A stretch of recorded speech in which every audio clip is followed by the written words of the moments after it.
The scent of bitter espresso and leather polish hung in the air like an unspoken warning. I adjusted the stack of documents in my arms, the weight of them pressing against my ribs as I navigated the polished marble corridor toward Nico's office. 2 years I'd worked here. 2 years of maintaining the perfect facade of professional detachment in a building where every surface gleamed, and every shadow concealed something darker than corporate secrets. My fingers traced the edge of the manila folder absently, a nervous habit I'd developed during my first week, when I realized the conglomerate's legitimate real estate holdings were merely pretty wrapping paper on a very different kind of package.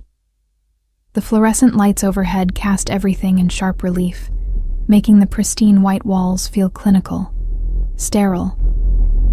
Through the floor-to-ceiling windows lining the hallway, the city sprawled below us like a kingdom, and somewhere in this glass tower, Nico Salvatore ruled it with calculated precision.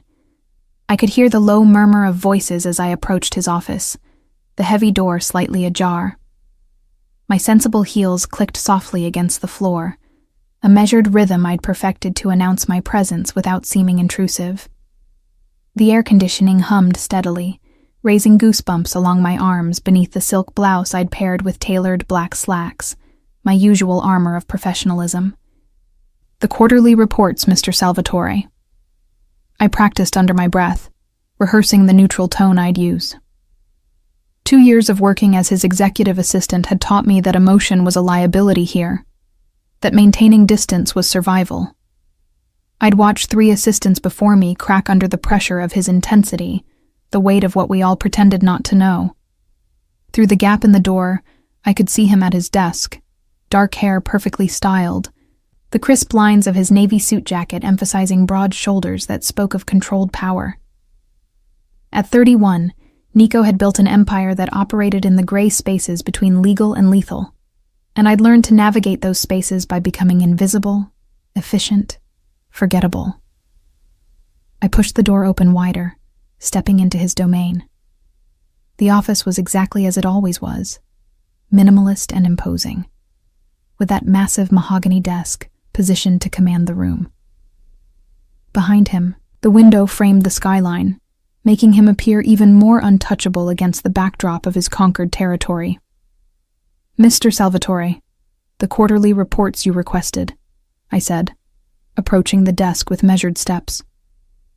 I kept my eyes on the documents, not on the way his jaw tensed slightly as he reviewed something on his laptop, not on the single silver ring on his right hand that caught the light when he moved.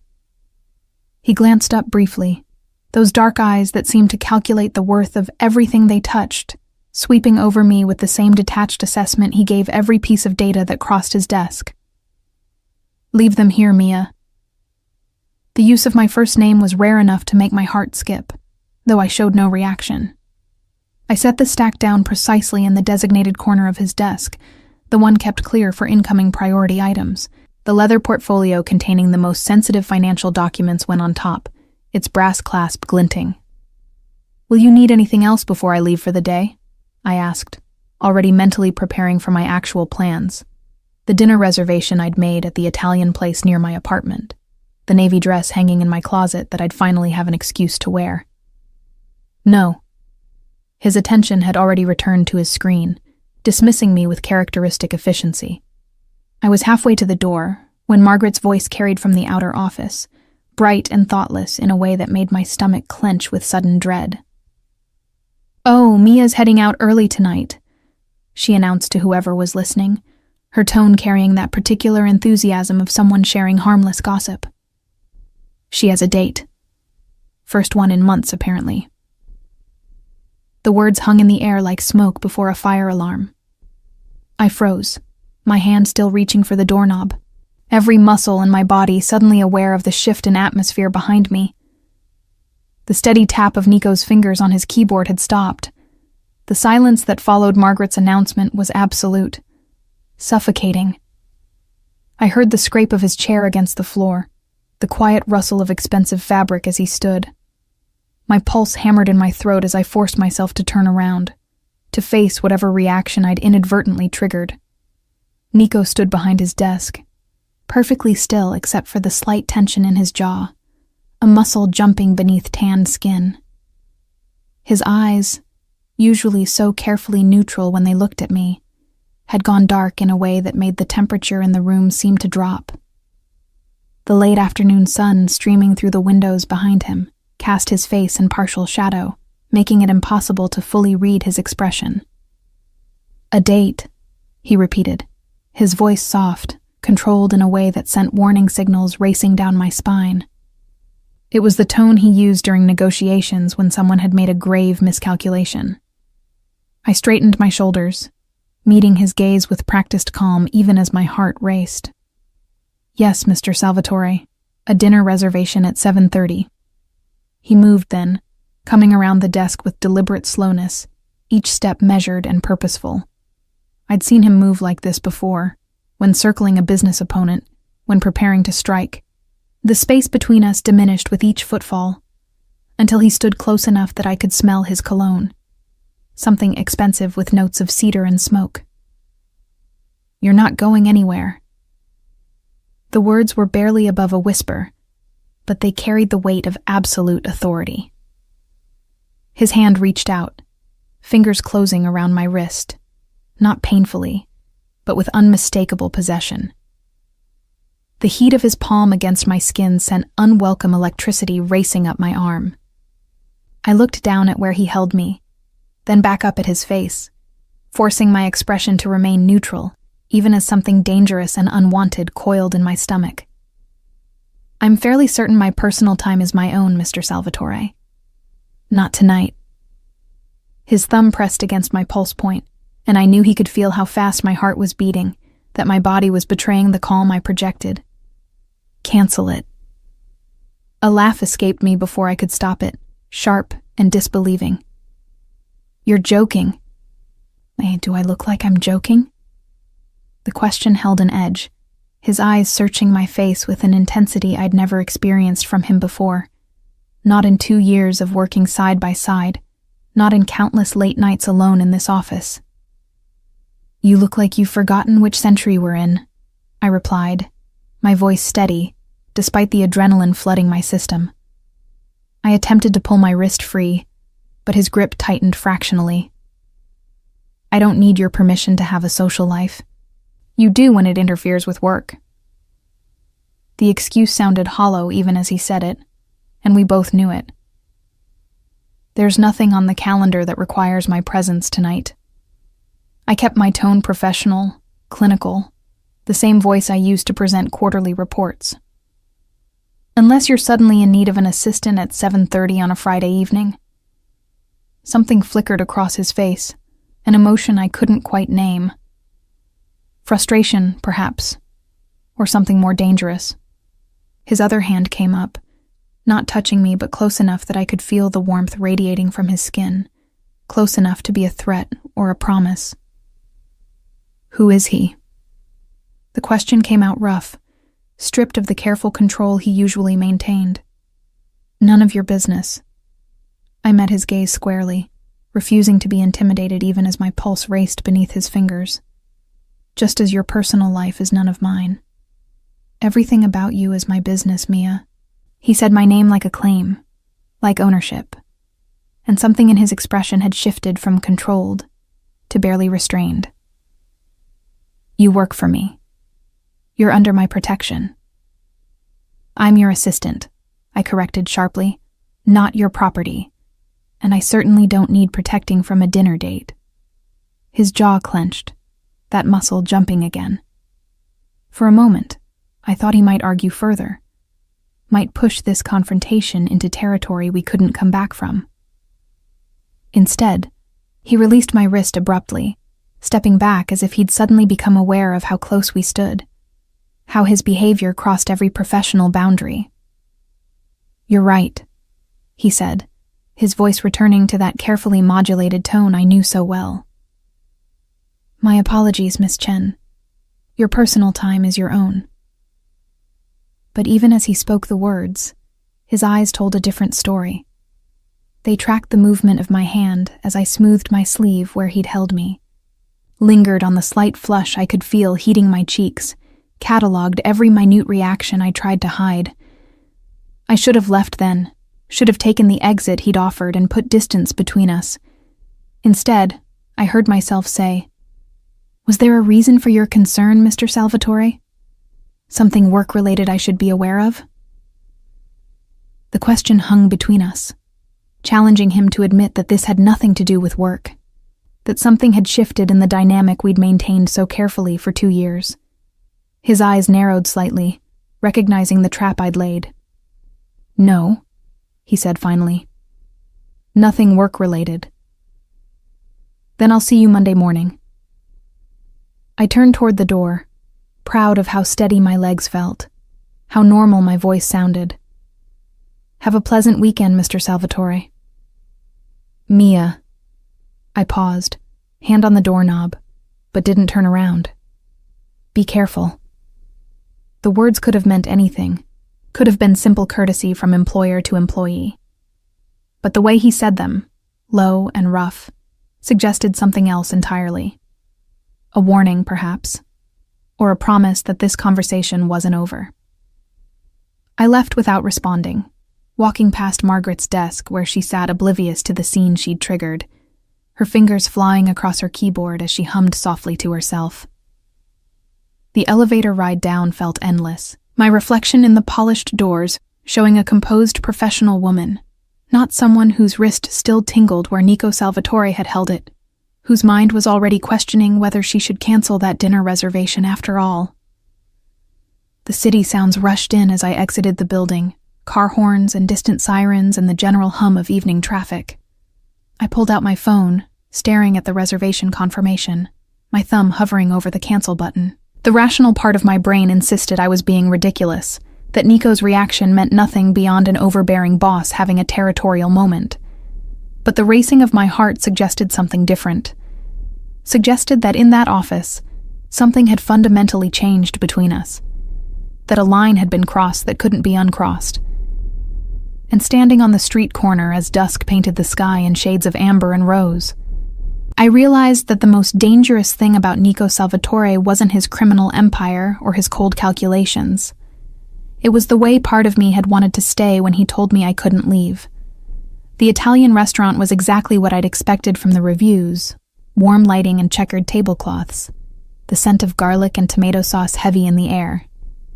My date, David, sat across from me talking about his work in marketing, his hands gesturing enthusiastically as he described some campaign he'd spearheaded. He was nice, conventionally attractive with sandy hair and an easy smile, exactly the kind of uncomplicated man I should be interested in. Yet, I couldn't stop thinking about the weight of Nico's hand around my wrist. "So then, the client completely changes their mind about the color scheme," David was saying, laughing at his own story. "Can you believe it? 3 weeks of work down the drain." I made an appropriate sympathetic sound, taking a sip of my wine. Through the restaurant window, I could see the street outside, people passing by in the evening light. A black sedan with tinted windows idled across the street, so unremarkable it should have been invisible. Should have been. But I'd learned to notice things in 2 years of working for Nico Salvatore. Learned to spot the security details that seemed like ordinary pedestrians, the expensive cars that appeared too frequently in the wrong neighborhoods, the men in suits who watched without seeming to watch. The sedan had been there when we arrived. Still there now, 30 minutes later. "Mia, did you hear what I said?" I forced my attention back to David, who was looking at me with slight concern. "I'm sorry. Long week. You were saying?" He smiled, reaching across the table to cover my hand with his.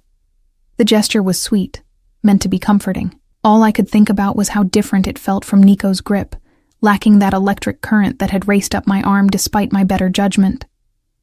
"I was asking if you wanted to share the tiramisu," David said. "Unless you're ready to call it a night?" Part of me wanted to say yes, to end this date that had felt wrong from the moment I walked out of the office. But stubbornness, the same trait that had kept me working for Nico when 3 assistants before me had quit, made me shake my head. Tiramisu sounds perfect. We shared dessert, David continuing to talk while I provided encouraging responses at appropriate intervals. I'd perfected this skill over the years, the art of seeming engaged while my mind worked through other problems. Like why Nico had reacted the way he did. Like whether that sedan outside was actually his security or my paranoia running wild. When the check came, David insisted on paying despite my protest. We stepped out into the cooling evening air, the city settling into its nighttime rhythm. The sedan was gone, I noted with a mixture of relief and something that might have been disappointment. "Can I walk you home?" David asked, his hands in his pockets, shoulders slightly hunched against the breeze. "Or get you a cab?" "I'm actually just a few blocks away," I said, which was true. "But thank you for dinner. It was lovely." He smiled, leaning in for what was clearly meant to be a goodnight kiss. I turned my head at the last second, his lips landing on my cheek instead of my mouth. Disappointment flickered across his face, but he recovered quickly. Maybe we could do this again sometime. "Maybe," I said, non-committal. "Have a good night, David." I walked away before he could press for a more definite answer, my heels clicking against the pavement as I headed toward my apartment. The streets were well lit, busy enough with Friday night foot traffic that I should have felt safe. Should have. But I couldn't shake the feeling of being watched. 3 blocks from my building, I heard the footsteps behind me. Heavy, deliberate, matching my pace too precisely to be coincidental. My hand tightened on my purse strap, mind racing through options. Run? Scream? Duck into one of the still-open shops? The footsteps quickened. So did my pulse. Then a familiar voice cut through my rising panic. "Miss Chen." I spun around to find Marco, one of Nico's security detail, standing several feet behind me. He was built like a wall, with a shaved head and the kind of face that suggested he'd seen things most people only had nightmares about. In the 2 years I'd worked for Nico, Marco had been a constant presence, the shadow that followed his boss everywhere. "Marco." I pressed a hand to my chest, feeling my heart hammering beneath my palm. "You scared me half to death. My apologies." He didn't sound particularly apologetic. "Mr. Salvatore asked me to ensure you got home safely." Of course he had. I felt anger spike hot and sudden in my chest, mixing dangerously with something that felt too much like pleasure at his concern. "I don't need an escort," I said sharply. "And you can tell Mr. Salvatore that his interference in my personal life is unwelcome and inappropriate." Marco's expression didn't change. "I'll be sure to relay your message, miss, after I see you safely to your door." There was no point arguing with Marco. He had his orders, and arguing with him would be like arguing with a brick wall, equally productive and twice as frustrating. I turned on my heel and continued walking, acutely aware of his presence several paces behind me. My apartment building was a modest walk-up in a decent neighborhood. Nothing like the luxury condos some of Nico's other executives lived in. I'd chosen it for its anonymity, its distance from the world Nico inhabited. Fat lot of good that had done me. At my building's entrance, I turned to face Marco. "You've completed your mission. I'm home safe. You can report back to your boss that his assistant didn't get murdered on her way home from a date." Something that might have been amusement flickered across Marco's face. "Have a good evening, Miss Chen." I watched him walk back toward the street where, sure enough, a black sedan waited. Not the same one from outside the restaurant, but close enough. The window rolled down as Marco approached, and even in the dim street lighting, I could see the figure in the back seat. Nico. Our eyes met across the distance, and even from here, I could feel the weight of his gaze. He'd been there the whole time, watching, making sure I was safe. The realization sent conflicting emotions warring in my chest, anger and confusion, and something dangerous that made my breath catch. He raised one hand in a gesture that could have meant anything, acknowledgement or apology, or simple goodbye. Then the window rolled up and the sedan pulled away, leaving me standing on my doorstep with my heart racing and my mind reeling. Inside my apartment, I kicked off my heels and collapsed onto my couch, the events of the evening playing on repeat in my head. Nico's hand on my wrist, his voice saying, "You're not going anywhere." The black sedan outside the restaurant. Him waiting to make sure I got home safe. This was bad. This was crossing every professional boundary that kept my job functional and my life uncomplicated. I should be furious, should be drafting my resignation letter, should be making plans to put as much distance as possible between myself and Nico Salvatore. Instead, I found myself touching my wrist where he'd held me, remembering the heat of his palm, the intensity in his eyes when he told me to cancel my date. Found myself wondering what might have happened if I'd refused to leave his office, if I'd demanded he explain himself instead of retreating behind professional courtesy. My phone buzzed with a text message. Unknown number, but I knew who it was even before I opened it. "Did you have a pleasant evening?" I stared at the screen, my thumbs hovering over the keyboard. The smart thing would be to ignore it, to not engage, to maintain the distance that had kept us both safe for 2 years. Instead, I typed back, "Lovely, thank you," though the tiramisu was slightly disappointing. 3 dots appeared, indicating he was typing. Disappeared. Appeared again. I'll keep that in mind for future reference. Future reference. As if there would be future dates to monitor, future evenings to send security details to shadow me. As if tonight had opened a door that neither of us quite knew how to close. "Good night, Mr. Salvatore." "Good night, Mia." I set my phone down and stared at my ceiling, knowing sleep would be a long time coming. Knowing that Monday morning when I walked into his office, everything would be different. The careful distance we'd maintained had shattered the moment he grabbed my wrist, the moment I saw him waiting in that sedan. The question was what we'd build in its place. Monday morning arrived with rain, fat droplets streaking the windows of the train as I commuted into the city. I'd spent the weekend alternating between righteous anger at Nico's presumption and reluctant awareness that part of me had been gratified by his jealousy. Neither emotion was conducive to the professional distance I needed to maintain. I'd dressed with extra care, choosing a charcoal pencil skirt and white silk blouse, my hair pulled back in a severe bun that I hoped projected untouchable professionalism. War paint, my roommate had called it when I'd left the apartment, and she wasn't wrong. The office building loomed against the gray sky, all glass and steel and the illusion of legitimacy. I swiped my access card at the executive floor entrance, nodding at the security guard who'd witnessed 1,000 of my arrivals and departures over 2 years. Margaret was already at her desk in the outer office, her usual cheerful self despite the early hour. "Morning, Mia. How was your date Friday?" I managed what I hoped was a convincing smile. "It was fine. Nice restaurant." "Just fine?" She looked disappointed, as if she'd been hoping for a romance to unfold from her casual gossip. That's too bad. He seemed really interested when he called to confirm. Guilt pricked at me. David had been perfectly nice, had done nothing wrong except fail to be someone else.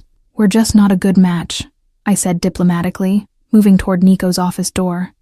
"Is Mr. Salvatore in yet?" "Got here an hour ago," Margaret said, lowering her voice conspiracially. "And he's been in a mood all morning. Snapped at Jonas from accounting, cut short his call with the Singapore office. Fair warning." Perfect. I steeled myself and knocked twice on his door before entering, not waiting for permission. 2 years had taught me that Nico respected boldness more than timidity. He sat behind his desk reviewing documents, immaculately dressed as always in a black suit that probably cost more than my monthly rent. He didn't look up as I entered, but I saw his fingers still momentarily on the page he was reading. "Good morning, Mr. Salvatore." I kept my voice professionally neutral as I approached his desk. "I have your schedule for the week, and the revised contracts from the Garcia deal. Leave them." Still not looking up, that controlled voice giving nothing away. I set the folders down precisely where he liked them, then remained standing, waiting. The silence stretched between us, heavy with unspoken words. Rain continued to tap against the windows, a steady percussion that did nothing to ease the tension. Finally, Nico looked up, his dark eyes meeting mine with an intensity that made my carefully maintained composure waver. He'd been upset about something, Margaret said, and I could see it now in the slight tightness around his mouth, the rigidity in his shoulders. "How was your date?" The question was casual, but his hand had formed a fist on the desktop, knuckles white. "Perfectly pleasant," I replied, matching his tone. "Thank you for asking." "Pleasant." He repeated the word as if it tasted bitter. "You left the restaurant with him." Not a question. A statement that confirmed what I'd suspected, that the surveillance hadn't ended with Marco walking me home. He'd had someone watching the entire evening, cataloging every moment. The anger I'd been suppressing since Friday flared hot in my chest. "Yes, Mr. Salvatore, I did leave a restaurant with my date. That's generally how dates work." "Did you invite him in?" The question came out harder than I think he intended, his control slipping just enough to reveal the jealousy beneath. I leaned forward, placing both palms flat on his desk, invading his space the way he'd invaded mine Friday evening. "What I do in my personal time is absolutely none of your concern. You are my boss, not my keeper. When it affects your safety, it becomes my concern." He stood abruptly, matching my aggressive posture. We were separated only by the width of his desk now, both breathing slightly harder than the conversation warranted. "My safety?" I let out a sharp laugh. "David works in marketing and volunteers at an animal shelter on weekends. The most dangerous thing about him is his dad jokes." "You don't know that." Nico's voice dropped lower, more dangerous. "You don't know who he really is, who he might be connected to. And you do? You had him investigated?" The realization hit me like cold water. Of course he had. That's insane, Mr. Salvatore. That's controlling and invasive and completely inappropriate. It's necessary. He moved around the desk, closing the distance between us. "You work for me, Mia. You have access to sensitive information. Everyone who gets close to you is a potential security risk." "Then perhaps you should fire me," I shot back, refusing to retreat even as he stepped closer. "If I'm such a liability, such a weakness in your precious security, let me go." Something flickered across his face, an emotion too raw to be anger. "I can't." "Can't or won't," I challenged, tilting my chin up to maintain eye contact. He was close enough now that I could smell his cologne, see the faint shadow of stubble along his jaw despite the early hour. "Both." His hand came up, stopping just short of touching my face. "You think I haven't tried? You think I haven't told myself for 2 years that you're just an employee, replaceable, irrelevant?" The confession hung between us, his careful control finally cracking. I should have stepped back, should have retreated into professionalism. Instead, I found myself frozen, caught in the intensity of his gaze. "Then what am I?" I asked, my voice barely above a whisper. "You're—" He stopped, jaw clenching as he seemed to wage an internal war. "You're mine. Whether you acknowledge it or not, whether I have any right to claim it or not, you're mine, Mia." The possessiveness in his voice should have terrified me, should have sent me running to human resources, to the nearest exit, to anywhere but here. Instead, it kindled something dangerous in my chest, something I'd been trying to ignore since Friday evening. "I don't belong to anyone," I said, but my voice lacked conviction. "Liar." His thumb brushed across my cheek, the touch so gentle it contradicted everything else about this moment. "You feel it too. This thing between us that we've been pretending doesn't exist." I wanted to deny it, to rebuild the professional walls that had kept us both safe. But standing here with rain drumming against the windows and his hand gentle on my face, The lies wouldn't come. "This is a terrible idea," I said instead, my last defense. "Probably." His other hand came to rest on my waist, pulling me incrementally closer. "But I stopped caring about that around the time I grabbed your wrist and watched you walk away anyway." "I should quit." The words lacked heat, came out more question than statement. "You should." His forehead lowered to rest against mine, our breath mingling in the narrow space between us. "But you won't." Arrogant. The accusation was half-hearted at best. Accurate. His lips brushed against mine, a whisper of contact that sent electricity racing down my spine. "Tell me to stop, Mia. Tell me this is just professional concern and walk out that door." But I couldn't, because he was right, damn him. This thing between us had been building for 2 years, simmering beneath every professional interaction, every late night alone in this office, every carefully maintained distance. Friday evening had just stripped away our ability to pretend otherwise. Instead of answering, I closed the distance between us and kissed him. His response was immediate and consuming, one hand sliding into my hair while the other tightened on my waist, pulling me against him. He kissed like he did everything else, with intensity and precision and absolute focus. I could taste coffee on his lips, feel the controlled strength in how he held me, careful not to hurt, but unmistakably possessive. When we finally broke apart, both breathing hard, the professional distance that had defined our relationship lay in ruins between us. "This changes everything," I said, stating the obvious. "Yes." He didn't sound sorry about it, his thumb tracing the curve of my jaw. "Does that scare you?" I thought about his world, the dangerous shadows beneath the legitimate facade, the black sedans and security details, and all the things I pretended not to know. Thought about the consequences of crossing this line with a man like Nico Salvatore. "Terrifies me," I admitted. "But apparently I'm doing it anyway."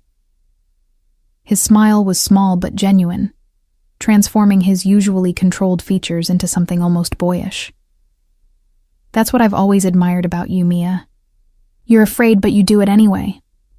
A knock at the door made us both freeze. We stepped apart hastily, Nico moving back behind his desk while I smoothed my hair and tried to calm my racing heart. "Come in," Nico called, his voice back to that controlled professional tone. Margaret poked her head in, oblivious to what she'd interrupted. "Sorry to disturb, but Mr. Chen from Hong Kong is online too. Says it's urgent." "Thank you, Margaret." Nico picked up the phone, then glanced at me. "Miss Chen, we'll continue this discussion later.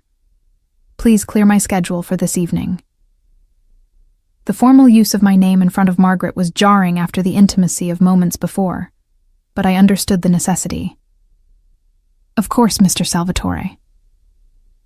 I left his office on unsteady legs, returning to my desk in the outer office where I pretended to review emails, while my mind replayed the kiss, the confession, the irrevocable shift in our relationship. Margaret glanced over at me, then did a double take. "Your lipstick is smudged." I touched my mouth, felt the swollen sensitivity of my lips. Must have rubbed off on my coffee cup.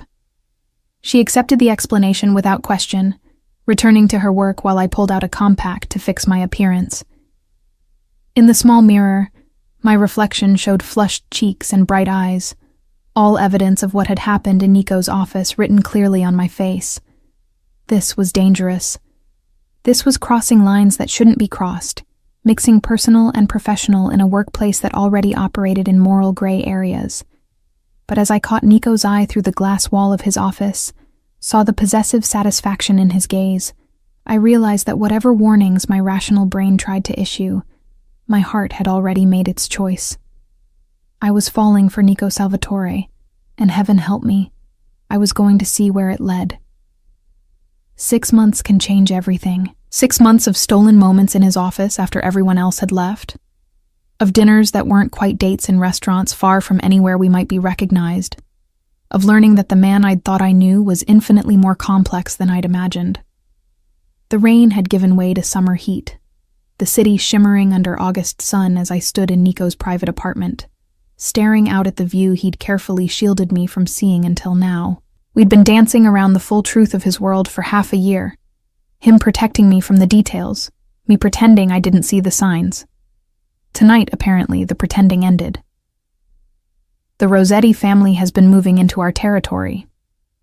Nico's voice came from behind me, calm, despite the gravity of what he was saying.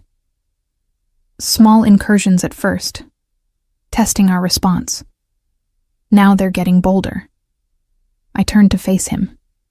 He'd removed his jacket and tie, the first 2 buttons of his shirt undone in a rare concession to the heat. But there was tension in his shoulders, worry in the way he held himself, that I'd learned to read over our months together. "What does that mean?" I asked, though part of me already knew. I'd been noticing things lately, small changes in security protocols, men with harder eyes stationed in the building lobby, the way Nico's jaw would tighten when certain calls came through. It means that anyone connected to me becomes a potential target. He moved closer, his hands coming to rest on my shoulders.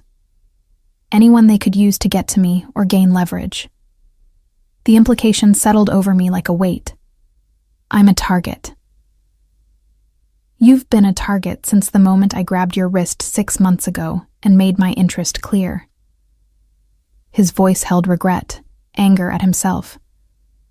I should have been smarter, should have kept more distance. But I was selfish, Mia. I wanted you too much to do the right thing. I reached up to cover one of his hands with mine. The right thing being what? Letting me walk away? Keeping you safe. The words came out rough, which I've failed to do by dragging you into my world. I knew what your world was, I said quietly. Maybe not all the details, but I'm not naive, Nico. I've known for 2 years what kind of business you really run. Surprise flickered across his face. You never said anything, because it wasn't my place. I was your assistant, not your conscience. I let my hand fall from his. But if we're doing this, if we're really together, then I need the truth. All of it. He studied my face for a long moment, seeming to weigh something. Then he nodded once, decisively. Sit down. This is going to take a while. What followed was a masterclass in the structure of organized crime, delivered in Nico's precise, analytical way. He explained the legitimate businesses that served as fronts, the network of relationships built on favors and fear, the careful balance of power that kept violence mostly theoretical rather than actual. It's not what movies make it out to be, he said, standing by the window with a glass of whiskey. Most of what I do is business, just business that operates outside legal frameworks. Protection, gambling, some controlled substances. I have rules, lines I won't cross. Like what? I asked, needing to know where his boundaries lay. No human trafficking. No harm to civilians who aren't in the game. No children ever involved. His voice hardened on the last point. Those are absolutes. Anyone in my organization who violates them answers to me personally. It should have been cold comfort, this code of ethics within criminality. But knowing Nico had lines, had principles he wouldn't violate even for profit, mattered more than I could explain. And the Rossetti family? I prompted. They have different rules. Or rather, no rules at all. He drained his glass, set it down with controlled precision. Which is why this situation is escalating toward violence. The word hung in the air between us, heavy with implication. I'd read enough, heard enough over 2 years to know what violence meant in this context. People disappeared, bodies turned up in rivers, families received the message that certain lines shouldn't be crossed. You're afraid they'll come after me, I said, understanding crystallizing. To hurt you. I'm certain they'll come after you." He turned from the window, his eyes intense. "They've already been asking questions, gathering information. They know who you are, what you mean to me." "What I mean to you," I repeated. We'd been careful not to define this thing between us, settling for stolen kisses and late-night conversations without ever putting a label on it. But standing here in his private space with the truth laid bare between us, labels seemed suddenly necessary. Nico crossed the room to kneel in front of where I sat, taking my hands in his. "You mean everything, Mia. You're the person I think about first in the morning and last at night. You're the reason I started looking for ways to legitimize my business, to build something that doesn't require constant vigilance and violence." My breath caught at the confession. "You're going legitimate? Since when?" "Since about 3 months ago, when I realized I might actually have a future worth planning for." His thumb stroked across my knuckles. "It's a slow process, but I've been transitioning operations, selling off the riskier ventures, reinvesting in legal enterprises." "Because of me?" The responsibility of that felt enormous. "Because of us." He leaned forward to rest his forehead against our joined hands. "I want to build something real, Mia. Something that doesn't require you to pretend not to know what I am. That doesn't put you at risk every time you walk out your door." I freed one hand to touch his face, feeling the tension in his jaw. "How long will the transition take?" "A year, maybe 2 if I'm careful about it." He looked up at me. "But the Rossetti situation complicates things. They see my withdrawal from certain operations as weakness, an opening to take over." "So you're caught," I said, understanding the impossible position. "If you don't push back, they'll see you as weak. But if you do push back, it means violence." "Exactly." He rose to sit beside me, one arm going around my shoulders. "Which is why I need you to consider leaving the city for a while, just until this is resolved." I pulled back to look at him directly. "Running away, you mean?" "Staying safe," he corrected. "I have a property upstate, secure, comfortable. You could work remotely, stay in touch via encrypted communications. While you deal with the threat." It wasn't a question. "While I protect what's mine." The possessiveness was still there in his voice, that claim of ownership that should have bothered me more than it did. "I can't focus on the business if I'm worried about your safety every second." I stood, needing space to think clearly without his proximity clouding my judgment. "Let me get this straight. You want me to hide while you handle a turf war with a crime family that has no rules and no conscience?" "When you say it like that, it sounds unreasonable," he said with a slight smile that didn't reach his eyes. "It is unreasonable." I turned to face him. "I'm not going to hide in the countryside while you put yourself at risk. That's not how this works." "Then how does it work, Mia?" He stood as well, frustration finally breaking through his controlled facade. "Because from where I'm standing, keeping you alive is my top priority. And you being stubborn about it doesn't change that." "No, your top priority is handling this situation," I countered. "And you can't do that effectively if you're worried about me. So what if, instead of hiding, I learned to protect myself?" He stared at me as if I'd suggested something absurd. "Protection training takes months, years, to be effective. Then we start now." I moved closer, refusing to back down. "Teach me, or have someone teach me.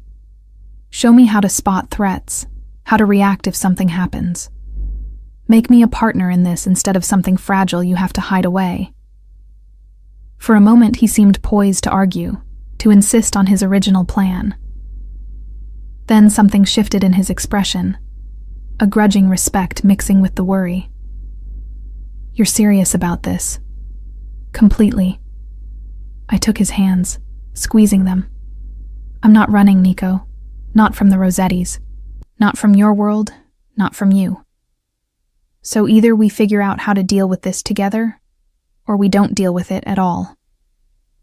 That's not much of an ultimatum, he said, but his lips curved slightly. Since the second option isn't really an option. Exactly. I rose on my toes to kiss him, brief but firm. So when do we start? You realize what you're agreeing to, he said seriously. This isn't just self-defense classes. It's learning to think like someone who might want to hurt you, to be constantly vigilant, to see threats everywhere. I've been working in your office for 2 years, I reminded him. I've already learned to see threats everywhere. That surprised a genuine laugh out of him, the sound warming something in my chest. Fair point. All right, Mia. We'll do this your way. But you follow my lead on security protocols, no arguments. I can live with that. I hesitated, then asked the question that had been building since he started this conversation. Are you going to have to kill people? To resolve this? His expression shuddered, the weight of that question visible in how his shoulders tensed.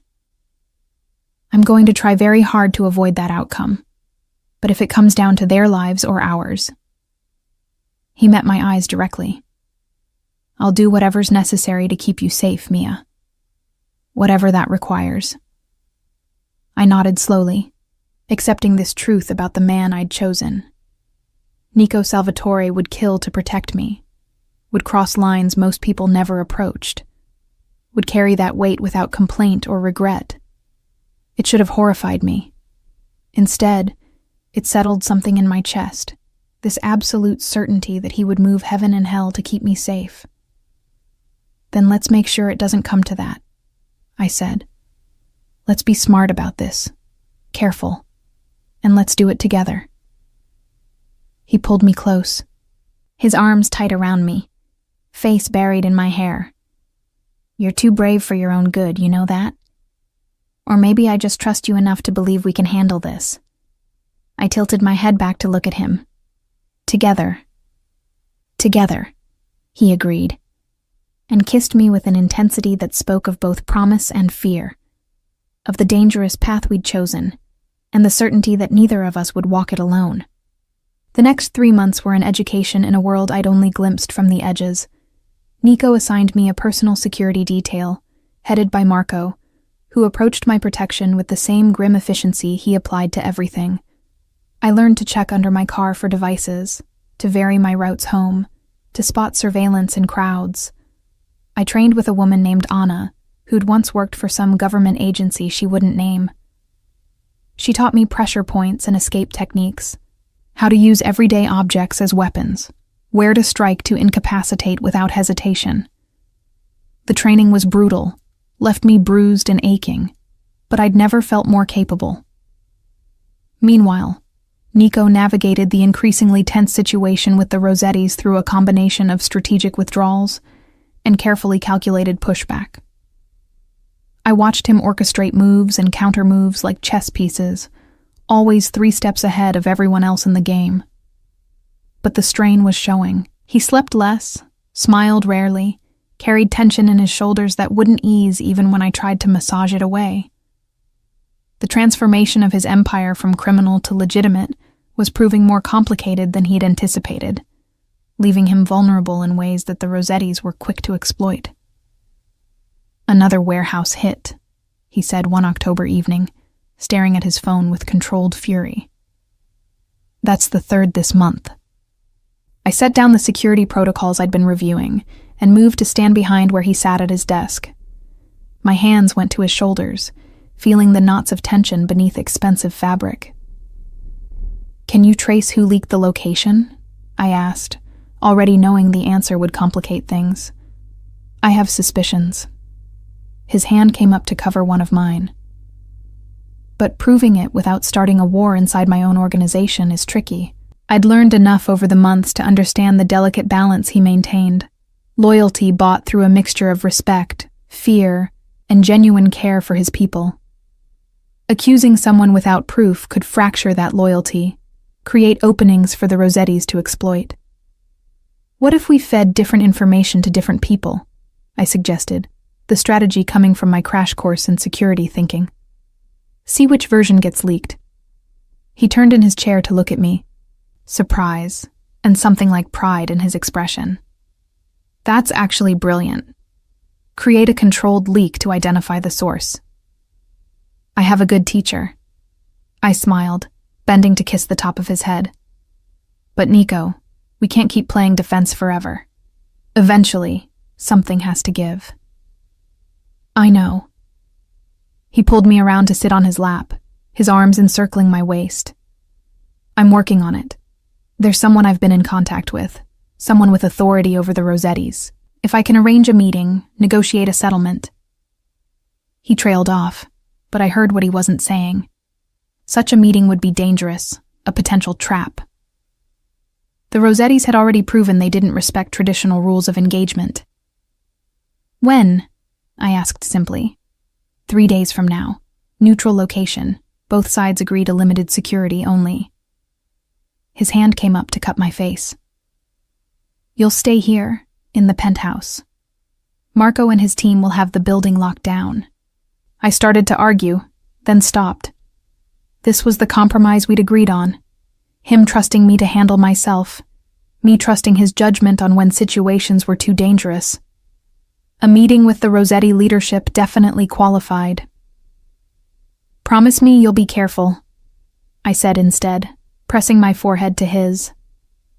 I promise. He kissed me gently, then deeper, with an urgency that spoke to his own fears about the meeting. And when this is over, when we've dealt with this threat, I'm taking you somewhere far away for at least a week. No security details, no business calls, just us. Is that a promise too? I asked against his lips. It's a vow. We stayed like that for a long moment, holding each other in the quiet of his office while the city sparkled below us. I'd come so far from the assistant who'd tried to maintain professional distance, who'd thought keeping my head down would keep me safe. Now I was learning to fight, to think strategically, to exist in Nico's world, not as a liability, but as a partner. The 3 days before the meeting passed in careful preparation. Nico implemented my controlled leak strategy, feeding different warehouse locations to 5 different people in his organization. When the Rossettis hit the one provided to Vincent Cardosi, a captain Nico had suspected for months, the betrayal was confirmed. I watched from security footage as Nico confronted Vincent in one of their legitimate office buildings, the conversation too quiet to hear, but the outcome clear.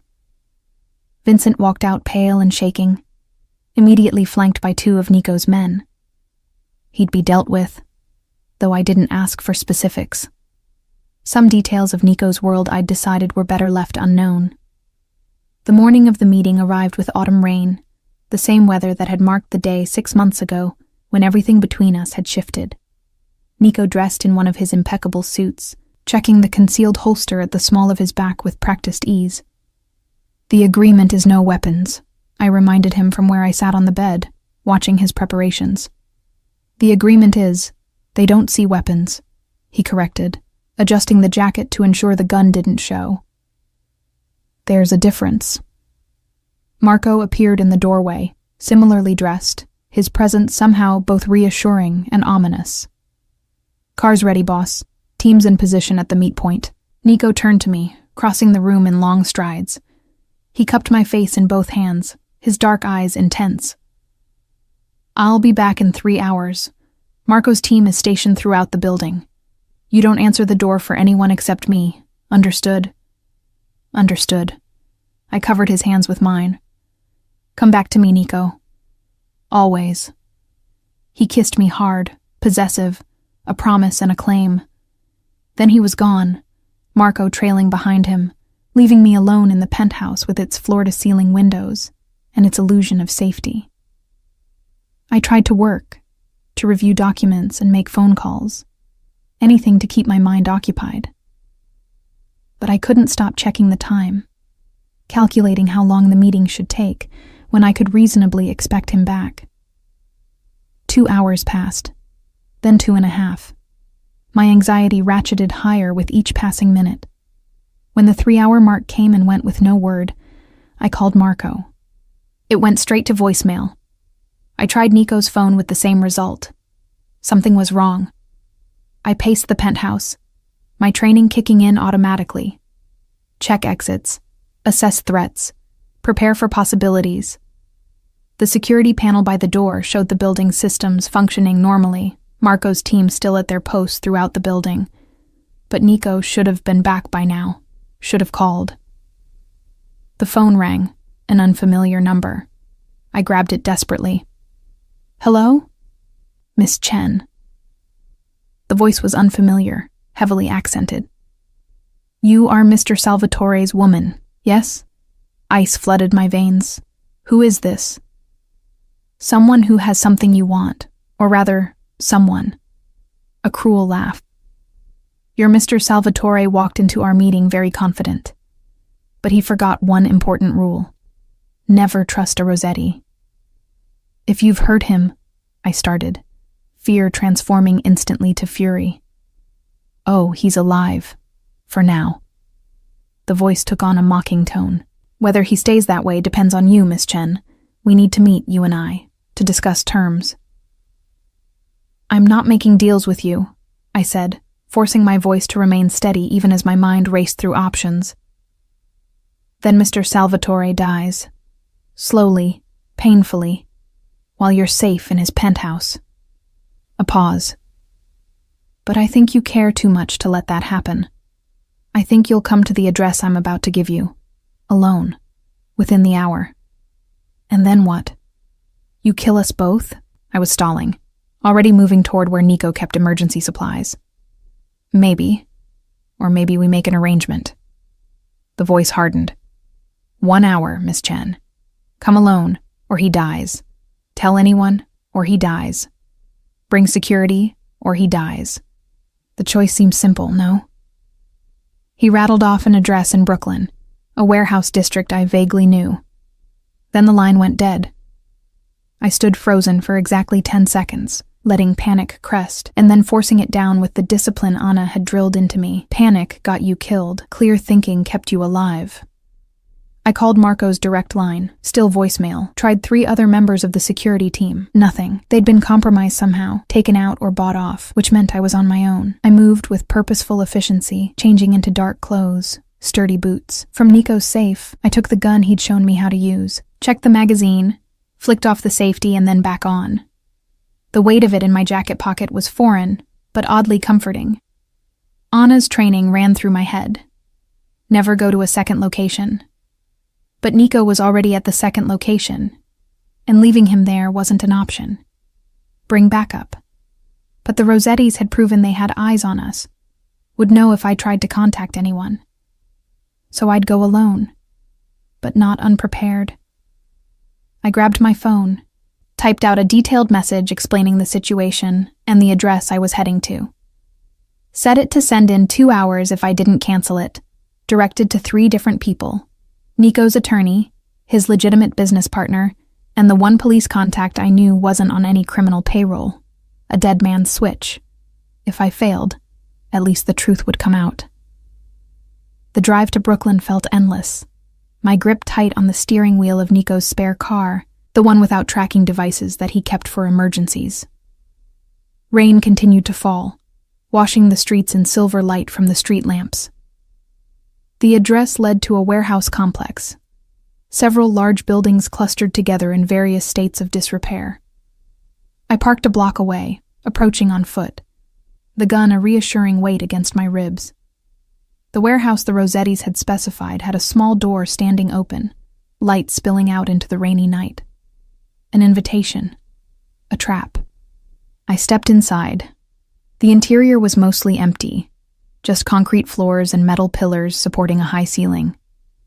At the far end, a group of men stood in a loose circle. And in the center, forced to his knees with blood running from a cut above his eye, was Nico. His eyes met mine across the distance, widening with horror and fury. Mia, no. She came. The voice from the phone belonged to a thin man with cold eyes who stepped forward. How touching. How very, very stupid. I'm here, I said, fighting to keep my voice steady. Let him go. Why would I do that? The man smiled, and I saw real cruelty there. Now I have both of you. Mr. Salvatore's woman and Mr. Salvatore himself. So many possibilities. One of the other men grabbed my arms from behind, metal clicking around my wrists. Handcuffs. I didn't struggle, saving my strength, waiting for an opening. They pushed me forward, forcing me to kneel beside Nico. His jaw was clenched, fury radiating from every line of his body. "I'm sorry," I whispered. "Don't." His voice was rough. "Don't apologize for being too brave for your own good."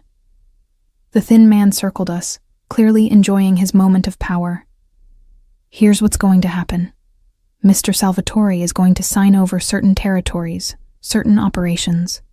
And to ensure his cooperation, we're going to keep Miss Chen as a guest. A very motivated guest." "No deal," Nico said flatly. "Then she dies first while you watch." The man pulled out a gun, pressed it to my temple. The cold metal against my skin sent terror shooting through my system, but I forced myself to stay still, to keep breathing. "Stop." Nico's control finally cracked. Fine. You win. I'll sign whatever you want." Now we're being reasonable. The man removed the gun from my head, and I could breathe again. "Bring the documents." But as one of his men moved to comply, I caught Nico's eye. Saw him glance deliberately at the knife one of their captors had missed on his ankle. Then his gaze flicked to my right pocket, where the outline of my gun must have been visible. Understanding passed between us, built on 3 months of training together, of learning to communicate without words. He'd create a distraction. I'd go for the gun. It would probably get us both killed. But it was better than the alternative. Nico moved first, using his bound hands to grab the ankle of the nearest guard, yanking hard. The man went down with a shout of surprise. I was already moving, rolling right, hands going for my pocket despite the handcuffs making the motion awkward. Gunfire erupted. I got the weapon free, flicked off the safety as I rolled, came up aiming at the thin man who'd held a gun to my head, pulled the trigger. The recoil shocked through my arms, but I saw him stumble back, red blooming on his shoulder. Not a killing shot, but enough. I swung toward the next target, but Nico was already moving, the ankle knife now in his bound hands, taking down the guard he'd tripped with brutal efficiency. It was chaos, noise, violence. Everything Anna had trained me for condensed into seconds. I fired twice more, taking down threats, protecting Nico's back as he fought to free himself. Then it was over. The Rossettis were down, dead or incapacitated. The warehouse filled with gun smoke and the ringing aftermath of shots. Nico stumbled toward me, blood on his shirt, though I couldn't tell if it was his or someone else's. "Keys," he gasped. "One of them has keys for the cuffs." I found them on the body of a guard I'd shot, my hands shaking so badly it took 3 tries to unlock Nico's cuffs. Once free, he took the keys and unlocked mine, then pulled me against him, his arms crushing me close. "You weren't supposed to come," he said into my hair, anger and relief mixing in his voice. "I know." I was shaking now, adrenaline giving way to shock. But I did anyway. Sirens wailed in the distance, growing closer. Someone must have reported the shots. Nico pulled out his phone, made a call. "It's done. Brooklyn warehouse, address I'm sending now. Cleanup crew and legal team immediately." When he hung up, he cupped my face in both hands. "You killed people tonight, Mia. To save me." I know. The weight of that was starting to settle, the reality of what I'd done. I'll have to live with that. We both will. He kissed my forehead, gentle despite the violence we'd just survived. But we'll live. That's what matters. The next hours passed in a blur of police statements, lawyers who'd clearly dealt with this kind of situation before, and Marco showing up pale and furious, explaining he'd been drugged. The whole security team had been. The Rossetti's reach more extensive than anyone had known. By dawn, Nico and I sat in his penthouse as rain continued to fall, wrapped in blankets despite the heat, processing everything that had happened. "The Rossetti leadership is dead," Nico said quietly. "What's left of their operation will collapse or be absorbed.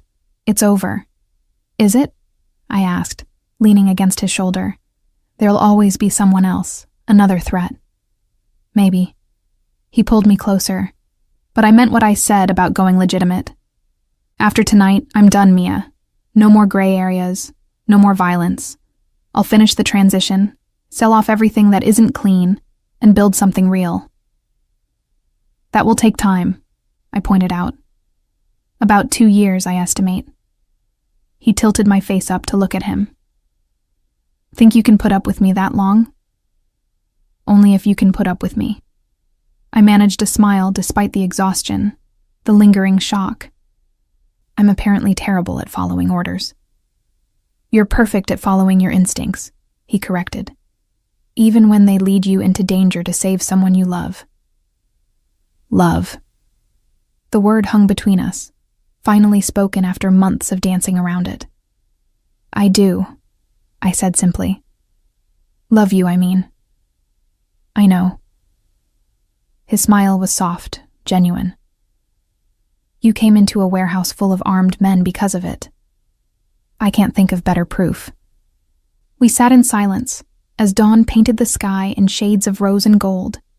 Two people who'd survived the impossible, who'd fought and killed to protect each other, who'd emerged on the other side forever changed but somehow still together. The path ahead wouldn't be easy. I'd have to process what I'd done, the lives I'd taken. Nico would have to navigate the treacherous transition away from his criminal empire. We'd both have to learn how to exist in a world where the immediate danger had passed, where our relationship could be normal rather than forged in crisis. But standing there with his arms around me as a new day began, I knew we'd figure it out. Together. Just like we'd figured out everything else. Because that's what people do when they love each other enough to face down impossible odds, to change their entire world, to become something neither of them had expected. They survive, they adapt, and they build something worth surviving for. 2 years later, I stood in the same penthouse wearing a different expression, a different life written in the confident way I carried myself. The transformation of Nico's empire was complete. The last of the criminal operations sold off or dissolved, replaced by legitimate businesses that actually generated honest profit. It had been harder than either of us anticipated. Some of his people had refused to transition, choosing to join other organizations rather than go straight. Others had struggled with the change, needing training and support to operate in the legal world. But Nico had managed it with the same strategic brilliance he'd applied to his criminal enterprise, finding places for loyal people who wanted to change, cutting ties firmly with those who didn't. I'd left my position as his assistant 6 months after the warehouse, the conflict of interest too obvious once our relationship became public knowledge. Instead, I'd completed my degree in criminal justice, using my unique insider perspective to understand both sides of the law. Now, I consulted for prosecutors trying to understand organized crime structures, helping build cases against people like Nico had been. It was strange work, using knowledge I'd gained from loving a criminal to help bring down others. But Nico supported it, saw it as part of his own redemption. "You ready?" His voice came from behind me, and I turned to find him in the doorway, looking every inch the legitimate businessman in a tailored suit. Almost. I checked my appearance in the mirror one last time, smoothing the simple white dress I'd chosen for today. Just nervous. "About marrying me or about your mother meeting me?" He crossed to stand behind me, his hands resting on my shoulders. "Both," I admitted. We'd kept our relationship relatively private over the past 2 years, focusing on the work of transformation rather than public declarations. Today's small ceremony would change that, would make us officially, legally bound together. "Your mother will love me," he said with confidence I didn't quite share. "I'm respectable now. Boring even." I laughed despite my nerves. "You'll never be boring, Nico Salvatore." "Nico Salvatore Chen," he corrected, reminding me we'd agreed to hyphenate our names. A small gesture, but one that mattered, showing this was a partnership of equals.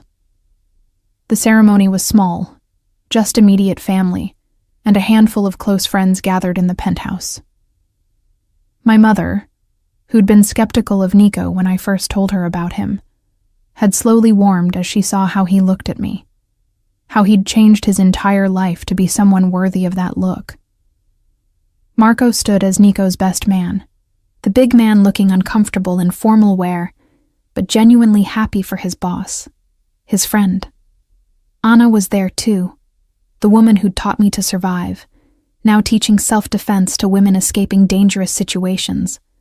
As I exchanged vows with Nico, promising to love and support each other through whatever challenges lay ahead, I thought about the journey that had brought us here.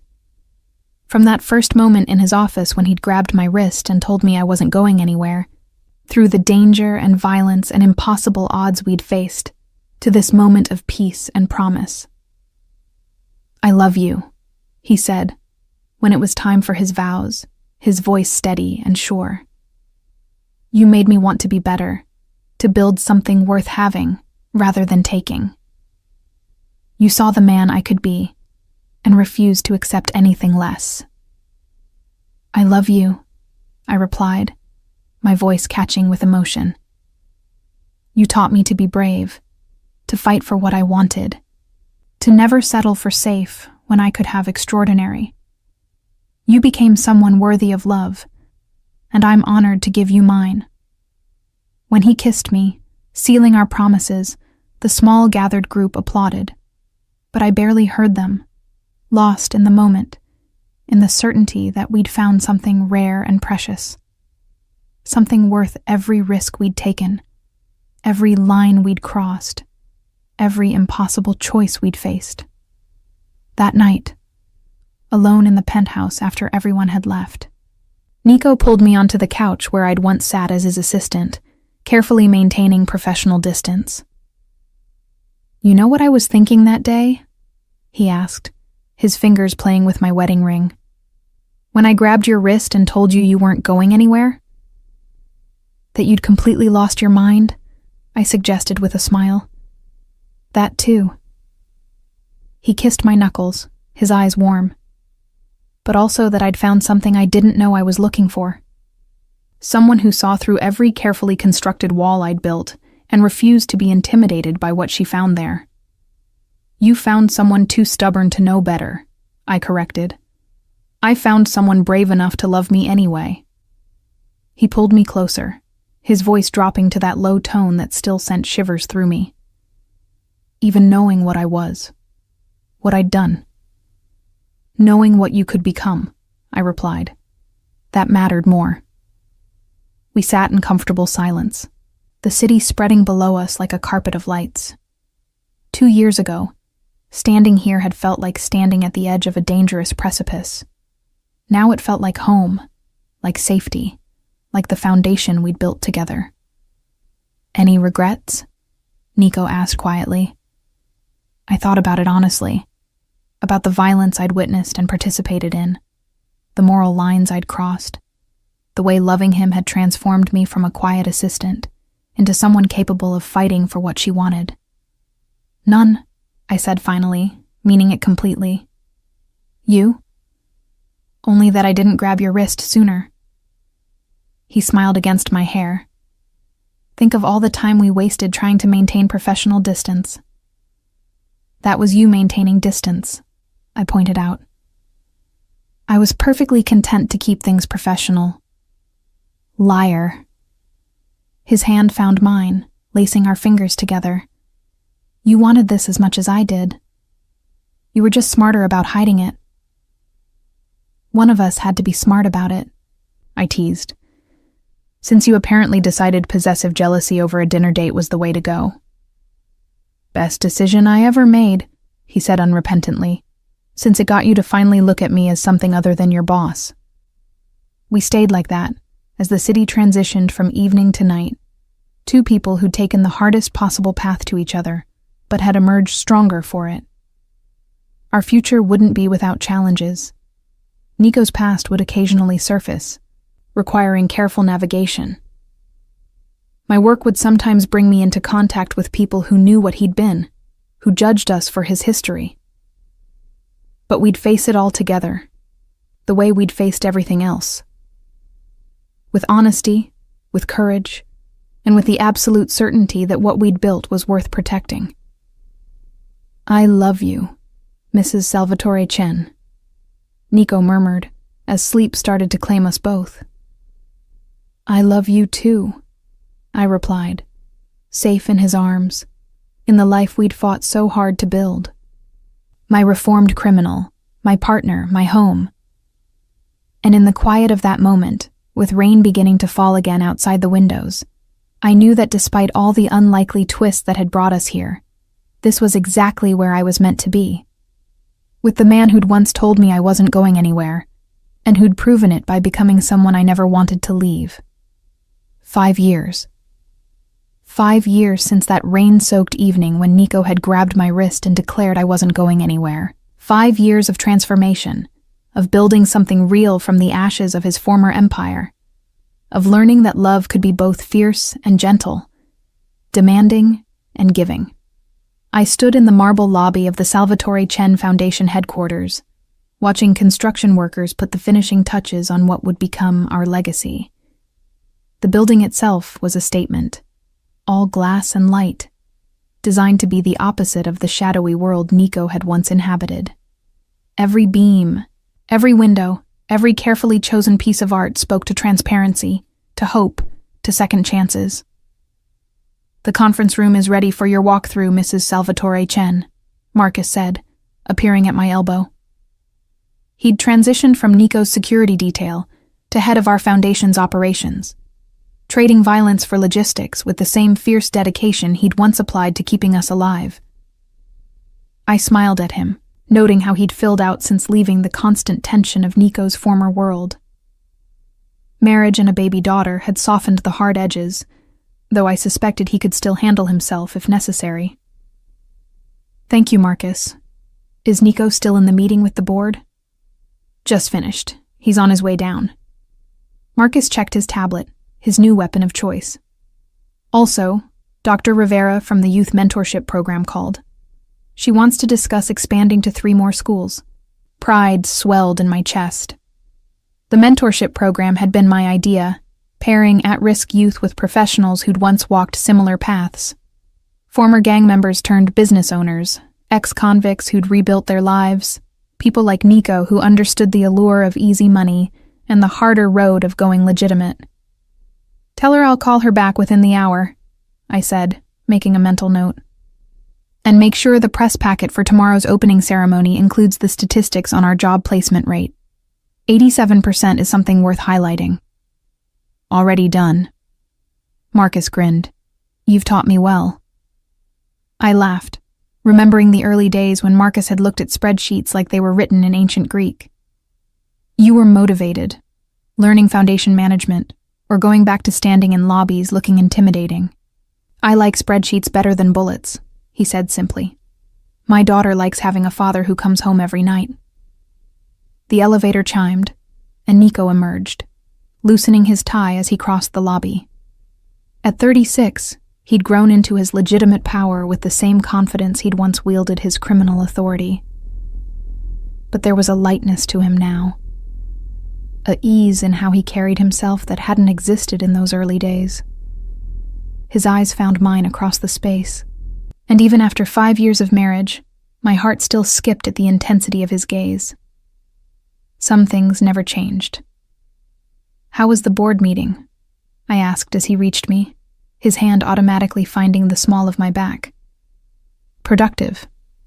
They approved the expansion budget for the legal aid clinic."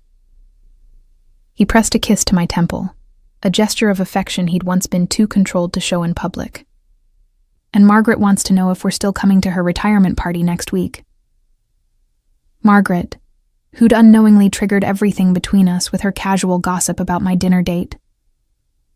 She'd worked another 3 years before deciding to retire to Florida, blissfully unaware of the chaos she'd catalyzed. "Of course we're going," I said. I already bought her gift, that first edition cookbook she's been talking about.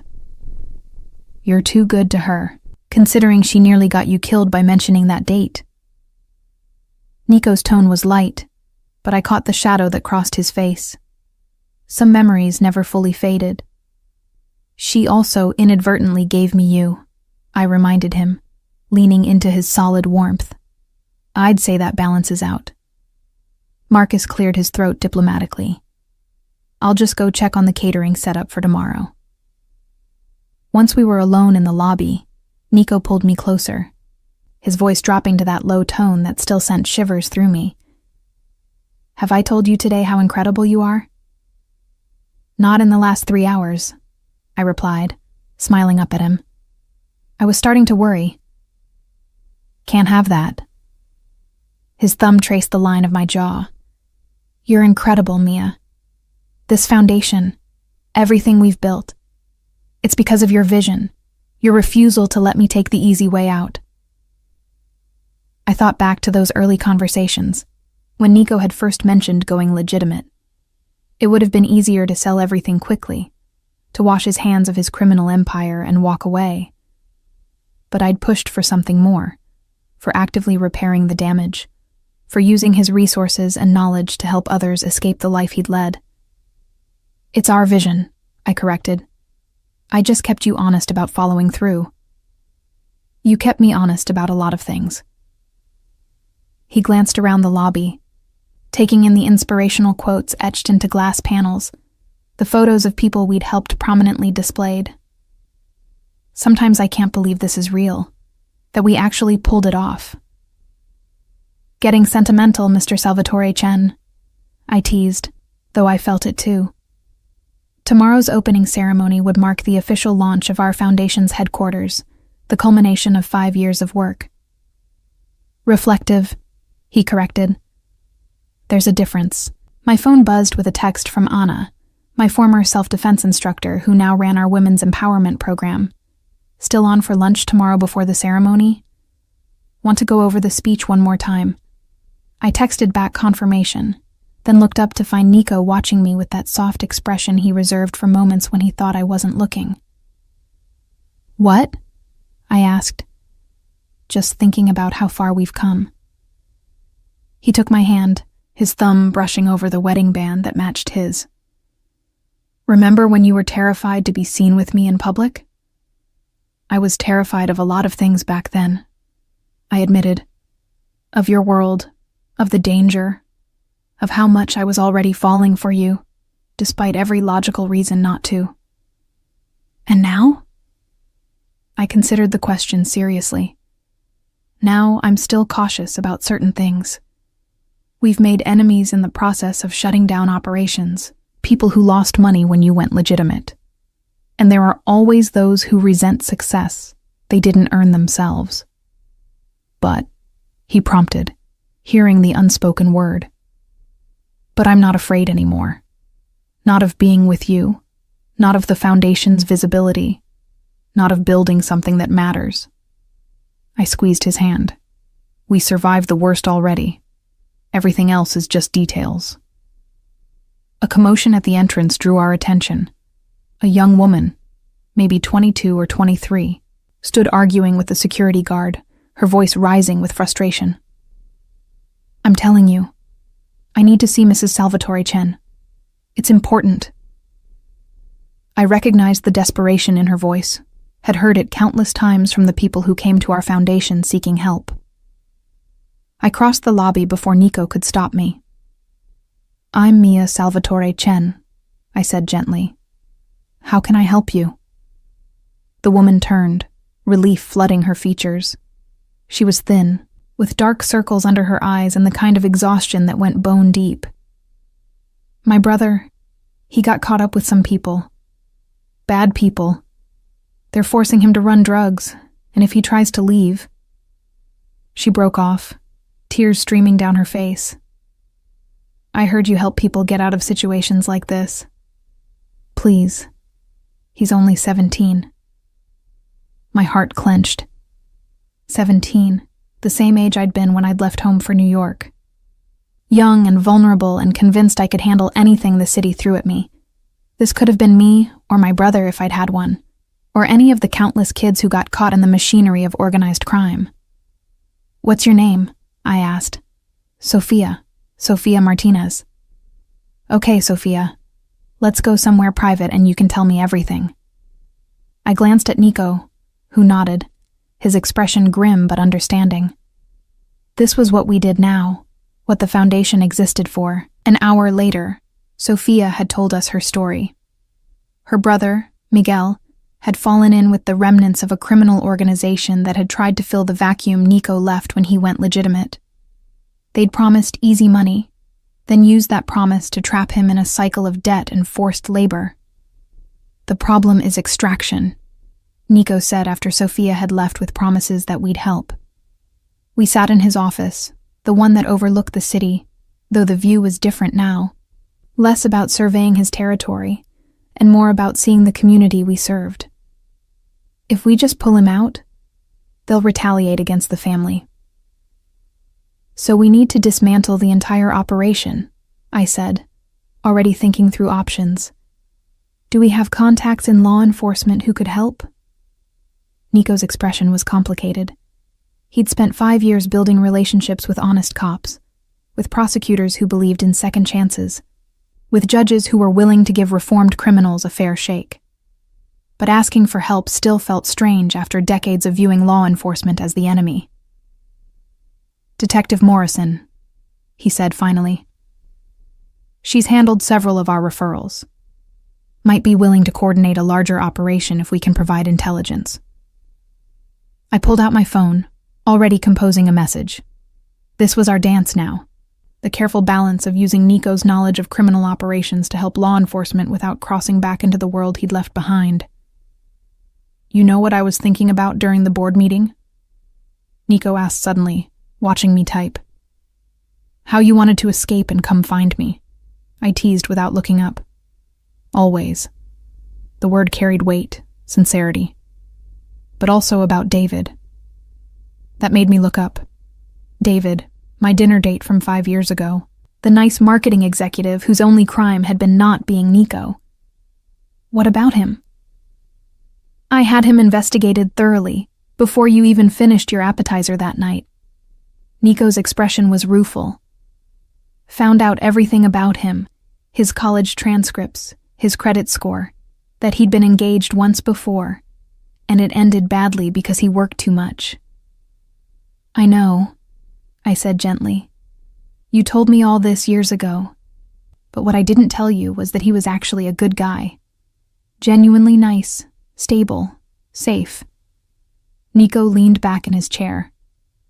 Everything you should have wanted, everything that would have been better for you than getting tangled up with me. I set my phone down, giving him my full attention. Why are you bringing this up now? Because tomorrow we're opening this foundation, and there will be cameras and interviews, and people are going to ask how we built all this. He met my eyes. And the true answer is that I was jealous and possessive and completely irrational about you going on a date with someone else. I grabbed your wrist and essentially told you that you belonged to me, which was caveman behavior at best and deeply problematic at worst. I stood and moved around the desk to perch on the edge in front of him, my hand finding his. You're worried about how it looks.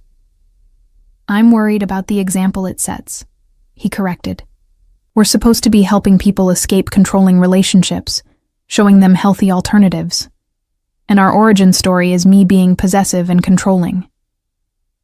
Our origin story, I said slowly, is you recognizing something between us that I was trying to ignore, and being honest about it even though it was risky and inappropriate. Yes, you were possessive. Yes, you crossed professional boundaries. But you also gave me choices, respected when I pushed back, and spent 5 years proving that your possessiveness came from wanting to protect me, not control me. You're being generous. I'm being accurate. I squeezed his hand. Nico, if you'd actually tried to control me, to make my decisions for me, I would have left. You know that. But instead, you challenged me to be brave enough to want what I wanted, not what was safe or expected. He pulled me onto his lap, his arms encircling my waist. What you wanted being me, despite all logic suggesting otherwise. Exactly. I rested my forehead against his. And yes, it's complicated. Yes, there are parts of our story that aren't perfect models of healthy relationship dynamics.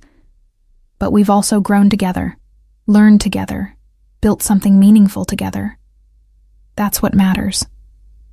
The Foundation's PR director is going to earn her salary figuring out how to frame this, Nico muttered, but he was smiling. Or we just tell the truth, I suggested, that relationships are messy and complicated, that people can change, that sometimes the right person shows up in the wrong way, and you have to figure out how to build something good from imperfect beginnings. I love you, he said, the words still carrying the same intensity they had the first time he'd spoken them. Even when you're being entirely too reasonable about my past bad behavior. Someone has to be. I kissed him softly. Besides, I wasn't exactly passive in all this. I could have quit, could have reported you to HR, could have run the moment things got dangerous. But I chose to stay, chose to fight beside you, chose to build this life with you. That's on me as much as your initial possessiveness is on you. We sat in comfortable silence for a moment, the city spreading below us. Tomorrow this office would be full of people, reporters, and beneficiaries of our programs, board members and donors. But right now, it was just us, the way it had been in stolen moments throughout our relationship. Miguel Martinez, Nico said finally, returning to the problem at hand. I'll make some calls, see what can be done. But Mia, we can't save everyone. I know. It was a lesson I'd learned painfully over the past 5 years. For every Sophia who came to us in time, there were others who didn't, who got lost in the system, or made choices we couldn't prevent. But we can save him, and that matters. Nico nodded, already pulling out his phone. I slid off his lap and returned to my own office across the hall, where my assistant had left the final schedule for tomorrow's events. My office was smaller than Nico's, but decorated to my taste, with photos from our foundation's success stories lining one wall, former gang members who'd started businesses, women who'd escaped trafficking and rebuilt their lives, kids who'd aged out of foster care and found stable housing and employment through our programs. Each photo represented a choice, someone deciding to take the harder road towards something better. It reminded me why we did this work, why the long hours and occasional setbacks mattered. My phone rang, Jenna's name flashing on the screen. My best friend, the one I'd meant to text that ultrasound to all those years ago, calling from her office in London, where she'd built her own career in international law. Please tell me you're not calling to cancel on tomorrow, I said, by way of greeting. Are you kidding? I wouldn't miss your big moment for anything. I could hear the smile in her voice. I'm actually calling to give you a heads up. Remember that article I mentioned? The journalist who wanted to do a deep dive on former criminal enterprises going legitimate? My stomach sank. Please tell me she's not coming tomorrow. She's coming tomorrow, Jenna confirmed. But listen, I've read her work. She's fair, thorough. This could actually be good publicity if you handle it right. Or it could be a disaster that dredges up everything Nico's spent 5 years trying to move past, I countered, already mentally calculating damage control strategies. Which is why you're going to be honest with her, Jenna said firmly. Tell your story, the real one. People respect authenticity, Mia. And what you and Nico have built is genuinely impressive. We talked for a few more minutes, Jenna sharing stories about her own life, her recent promotion, the man she was dating who might actually be serious. The normalcy of it grounded me, reminded me that despite everything unusual about my relationship with Nico, We were still just people trying to build good lives. After hanging up, I reviewed the speech I'd written for tomorrow's ceremony. It was safe, professional, hitting all the right notes about second chances and community investment. But Jenna's words echoed in my mind. People respect authenticity. I opened a new document and started writing again, this time from the heart. An hour later, Nico found me still typing, completely absorbed. "It's after 8, he said, setting a takeout container on my desk. "You need to eat." I saved the document and looked up at him. "I'm rewriting my speech for tomorrow." "Why? The version you showed me last week was perfect." "It was safe," I corrected, "professional and polished and completely impersonal." "But that's not who we are, Nico. This foundation exists because we took risks, because we were willing to be vulnerable, because we believed people deserved honesty about the messy process of change." He sat across from me, interest evident in his expression. "What are you proposing?" "That we tell our story, not the sanitized version, but the real one. How we met, how we fell for each other despite every reason not to, how we fought to build something better than what came before." I leaned forward. "People need to know that change is possible but not easy, that you can come from a dark place and still build something worth having." "You want to talk about my criminal past at the foundation's opening ceremony?" he said slowly. "I want to talk about your present," I clarified, "about the work you've done to transform not just your businesses but yourself, about how redemption is real but requires actual effort, actual sacrifice, actual change." Nico was quiet for a long moment, his expression thoughtful. "This journalist Jenna mentioned, she's going to dig into everything anyway. The foundation, my past, how we met, all of it."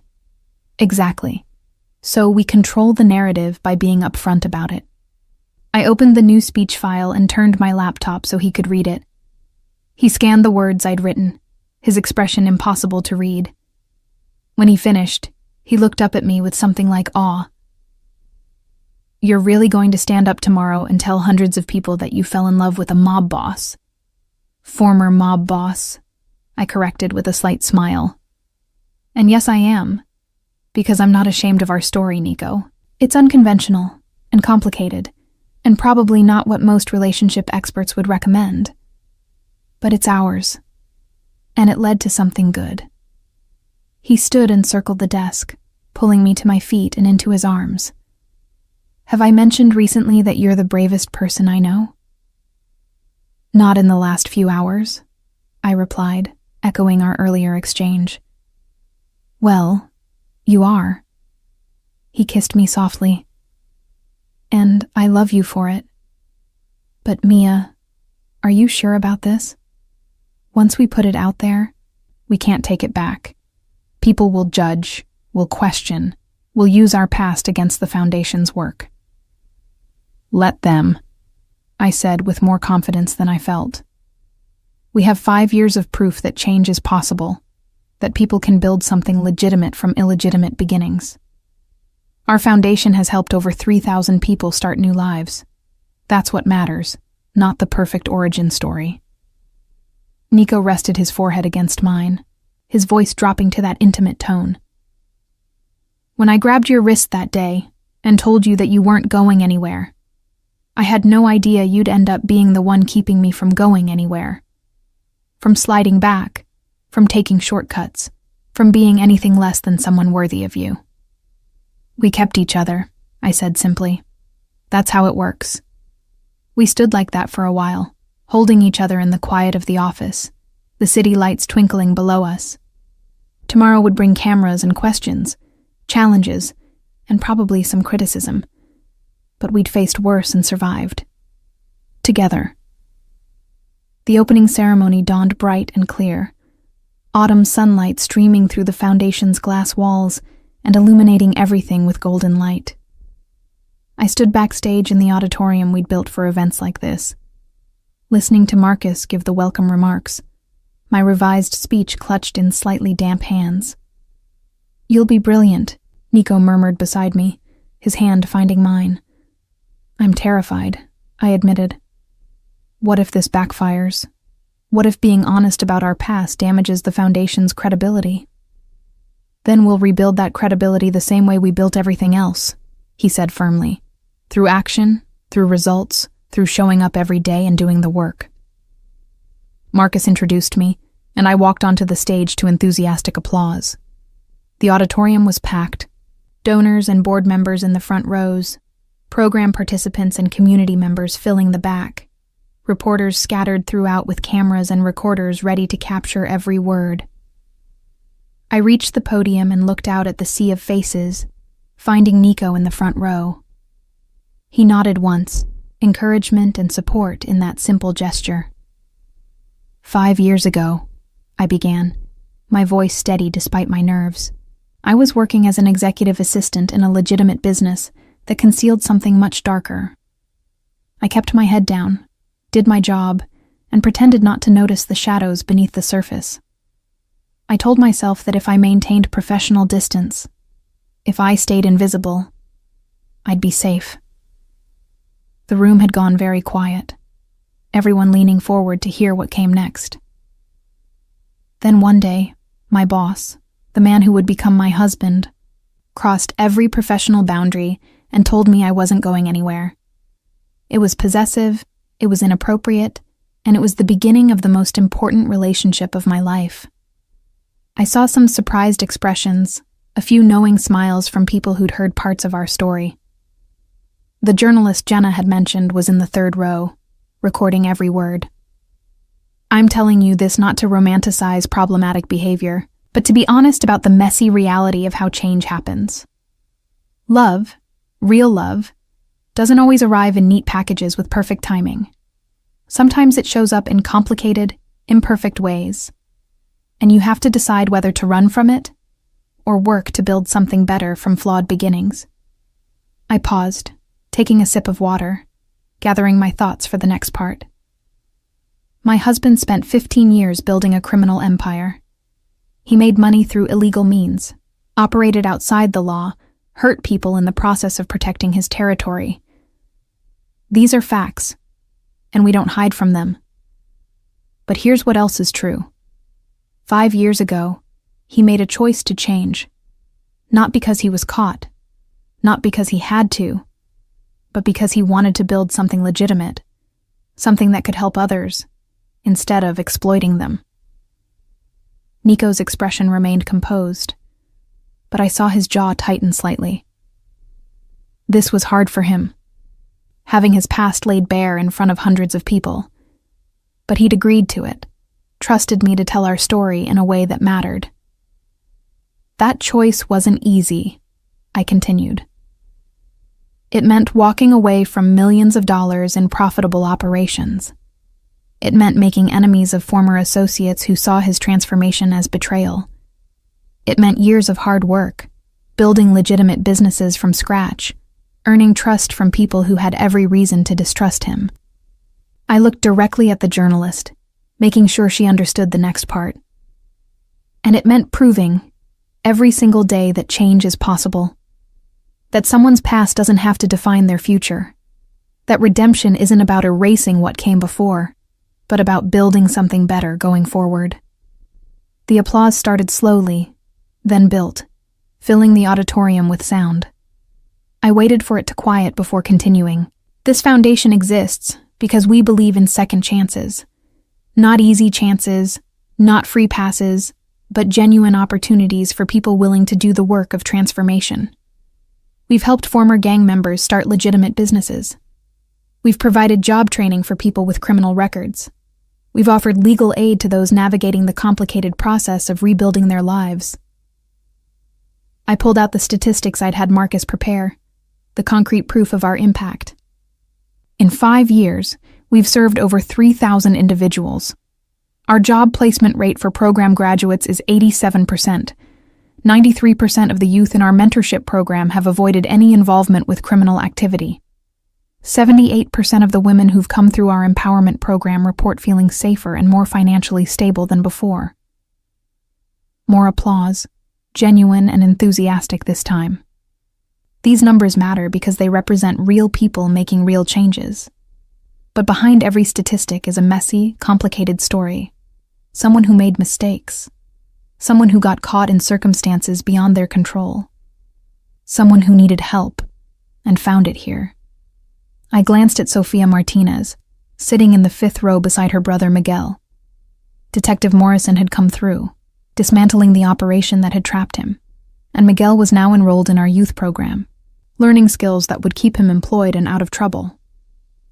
So, yes, my origin story with my husband is unconventional. Yes, it involves someone from a criminal background declaring possessive interest in someone who should have run the other direction. And yes, we've had to work incredibly hard to build something healthy from those complicated beginnings. I smiled, feeling the truth of what I was about to say settle into my bones. But that's exactly why we understand the people we serve. We know what it's like to want something better, but not know how to get there. We know what it takes to change course, to leave behind what's familiar and profitable for what's harder, but more meaningful.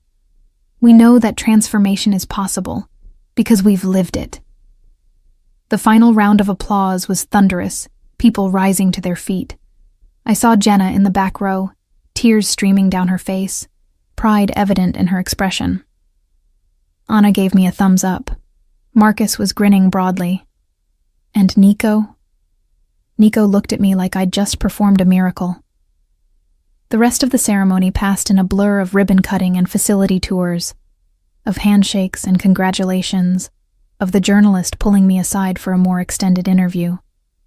I answered her questions honestly, not shying away from the complicated parts, trusting that transparency would serve us better than evasion. By the time the last guest departed and the catering staff was cleaning up, exhaustion had settled into my bones.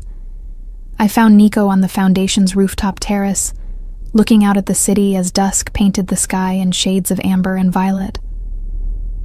That was quite a speech, he said as I joined him at the railing. Too honest? I asked, suddenly uncertain now that the adrenaline had faded. Perfect. He pulled me against his side, his arm settling around my shoulders. You told our truth without apology, and you made it matter. Made it mean something beyond just our story. The journalist wants to do a follow-up piece, I said. An in-depth look at the foundation's work and how your background informs it. I told her we'd consider it. We should do it, Nico decided. You're right about controlling the narrative through honesty. Let her see the work, talk to the people we've helped. The truth is powerful enough on its own. We stood in comfortable silence, watching the city transition from day to night. Below us, the foundation's lights glowed warm and welcoming, a beacon for people seeking second chances. Do you ever miss it? I asked quietly. The power, the money, the adrenaline of the life you left behind? Nico considered the question seriously. Sometimes I miss the simplicity of it, he admitted. When problems could be solved with money or force, when moral ambiguity made decisions easier.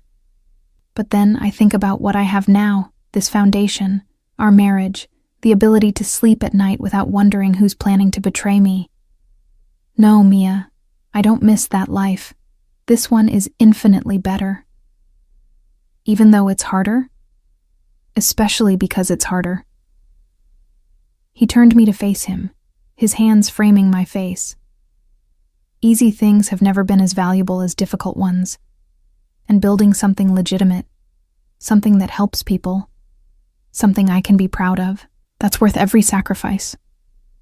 I rose on my toes to kiss him, soft and lingering, a promise and an affirmation.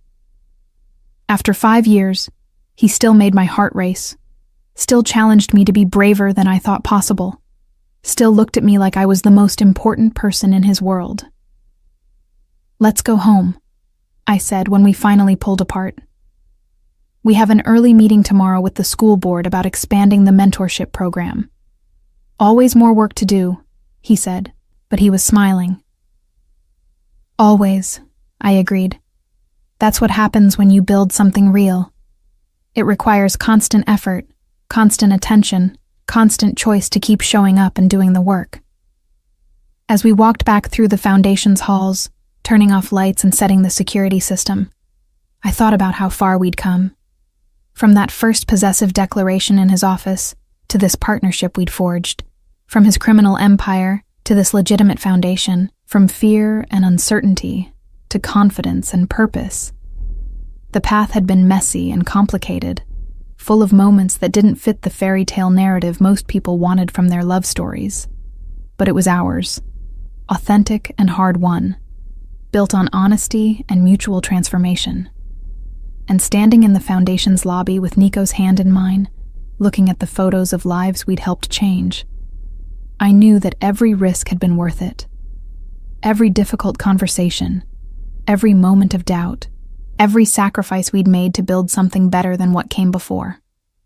Because this foundation, this marriage, this life we'd created together, was proof that people could change. That second chances were real. That love, the complicated, messy kind that required work and honesty and constant choice, was the most powerful force for transformation in the world. Nico locked the door behind us, and we walked to where our car waited, the driver respectfully maintaining distance to give us privacy. "You know what I was thinking during your speech?" Nico asked as we settled into the back seat. "That I was going to give your PR director a heart attack?" I guessed. He laughed, the sound warm and genuine. "That too. But also that 5 years ago, if someone had told me I'd be standing in a foundation headquarters, listening to my wife publicly discuss my criminal past as part of a redemption narrative, I would have thought they were insane. And now I think it's the sanest thing I've ever done." He laced his fingers through mine. "Choosing you, choosing this life, choosing to become someone worthy of the faith you've shown in me. Best decisions I ever made." "Even better than telling me I wasn't going anywhere?" I teased. "That was just the beginning," he said, his eyes warm in the passing streetlights. "Everything good in my life came from that moment of possessive irrationality. You, this foundation, the chance to actually make amends for the harm I caused. All of it traces back to refusing to let you walk away." "Lucky for both of us, I'm too stubborn to stay walked away from," I replied. "Lucky for both of us," he agreed, and kissed me with the same intensity he'd shown 5 years ago, when he'd first admitted what I meant to him. As we drove through the city toward home, I reflected on the journey we'd taken. From that rainy evening when everything changed to this moment of hard-won peace. From fear and uncertainty to confidence and purpose. From two people caught in impossible circumstances to partners building something meaningful. It wasn't a perfect story. It wasn't a safe story. But it was real, and it was ours. And that made it more valuable than any fairy tale could ever be. Because the best stories, the ones that actually matter, are the ones where people choose to become better than they were, to build something good from flawed beginnings, to love each other enough to do the hard work of transformation. And that's exactly what we'd done.